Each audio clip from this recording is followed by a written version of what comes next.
There's movement in the atmosphere.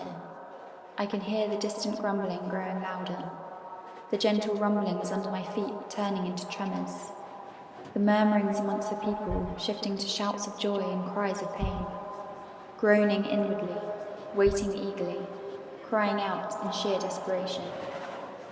These sudden tears, they're crippling, unlocationable, yet necessary. Tears that have been welling up to overflow, a compilation of emotions and sensibilities collected by the subconscious mind. Groanings too deep for words, too innate to comprehend. A dissatisfaction with things as they are, but an expectancy is emerging from within the mass of confusion and chaos. Desperation and excitement, plagued by the pain that must first be endured. The pains of childbirth, the long-awaited delivery, making trauma endurable. There's an energy in the atmosphere, a spiritual awakening, waking up, rubbing sleep from eyes, opening up of blinds, seeing the light, the dawn of the new day. Skylarks drawing it forth, their voices echoing long-forgotten sounds. People hear it, and something within resonates. A chord strikes, the wheels start spinning once again. They've lain dormant for a while, lost their colour, turned to shades of grey. But as the wheels start turning, the heat is revived, yang. The fire reignites, light, and the colours start spinning into life. New colours, never before seen, are alive and moving in the body. Temple walls adorned with paintings revealing the glory of a new day. The light poured into the room and poured out into the hearts of many. It could not be defied or concealed any longer. It had overcome the darkness. There's a surge in the atmosphere, an atmospheric shift, acceleration, speeding up or nearing the platform edge. The populace have been dead in the dark for far too long. They've lived the majority of their lives wandering through tunnels like cattle waiting for the slaughter, lining up on the platform edge, shoving others out of the way, ensuring they will be the ones that make it into the carriage. They wait uneasily for the train to get moving. The majority of the people remain underground. The extent of their journeys do not lead them out from the blackness of the tunnel systems. It's like there's already been a nuclear explosion, and all the people have retreated into the core of the earth to escape. But instead of attempting to venture out again, they like the comfort and consistency of the bunker. But occasionally the train breaks out of the darkness and onto street level, into the light. The world is seen beyond the walls, witnessed for the first time. There's suddenly space, eyes lift from laps on pages and touch-sensitive screens. Humanity wakes up. They see the light and want more. And as the sliding doors open, there's a window of opportunity for them to walk out. There's an opening in the skies above ground. It's bright. The nuclear fallout has settled. Gravity is dissipated. Flight is now feasible. They can fly through the holes in the ozone layer, if they wish. An interstellar journey into galaxies beyond. They can leap between planets and meteors.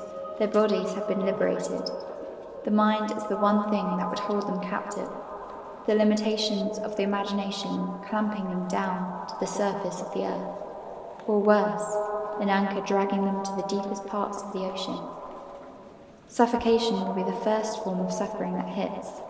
It turns out there's a higher chance of dying from asphyxiation down there than in the outer cosmic realm. And then there's the polluted air that prevents deep breathing. The life force, hindered from giving life. Imagine that. The gift we were given at first will be the thing that kills us. The decaying earth crying out in desperate pain. Will it give birth to a new deformed planet, where it will be oddly mutated, despondently damaged? But now is not the time to piteously give up hope. We cannot be the ones who forlornly retreat to the underground systems to live the remainder of our days ignorant and unconcerned. We can sit and watch as tension mounts with each report of another natural disaster or humanitarian crisis. Or we can choose to act out of lamenting heart. When the world cries out in pain, we should weep with it, in the same way that lament is not a private act. Waiting is not a passive activity. Waiting is an act of anticipation, of persuasion, a need for intervention. Waiting can turn into a very active discipline. It is the action of staying put or delaying movement, a metaphysical arena for our intercessions to brew and boil over into the atmosphere that we are contained within. Those prayers pick up pace and ascend into the unknown spaces of that spiritual realm, incense rising, smoke settling. We crave yet push away the very thing our being longs for. We sit by the river watching the fast-flowing nature of it. Tempted to dive in, it looks refreshing. As the wind picks up pace around us and the leaves start swirling, we'll get swept up into the twister before we have a chance to jump. Overwhelmed and overloaded by an intense mix of sensory information, surrounded by a deafening rush damaging the inner drums. Objects flying above us, before us and below. Eventually we'll get hurled out, and through the mist we'll see this never-ceasing stream. The choice is there, to sit and watch as of before, or to get in, to lift up our legs and float. The contrast is unreal. It is similar to that of being in a sensory deprivation tank. No sound, no witness movement, no shifts in light. Just a soft blue-yellow translucent hue above as one floats along the stream. An intangible, transcendent experience. When our minds are heavy laden, the only thing distinguishable upon exit is a tumbling mess of tears. When we let the dam break, the flow is released. It merges with the river. The water is made up of minds, liquefied and poured out. And yet when we float on this fluid, we are lifted up by the gentle hum of neurons creating energy.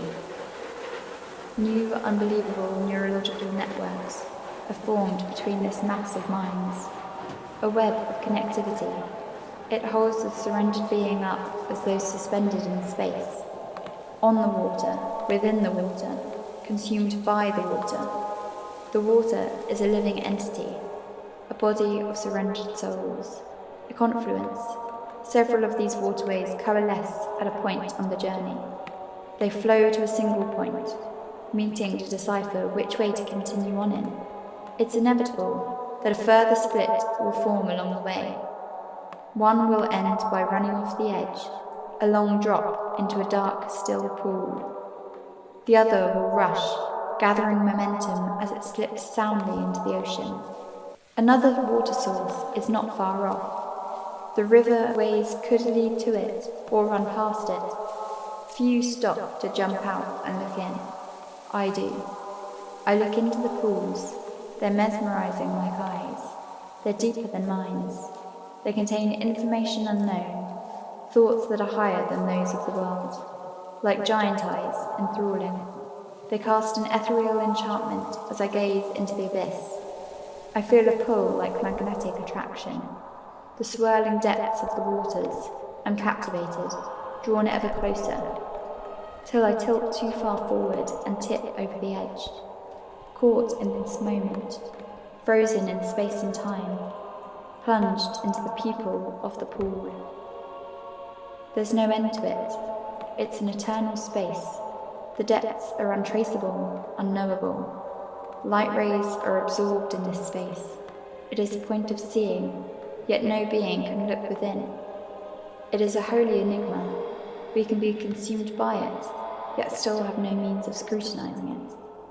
A flotation tank experience, a profound awareness like we never knew was possible, whilst at the same time being wholly empty of everything we have ever known. In questioning everything, truth will be revealed. Matter is no more. The mind formerly existing, to be elevated to a pedestal, will cease to exist.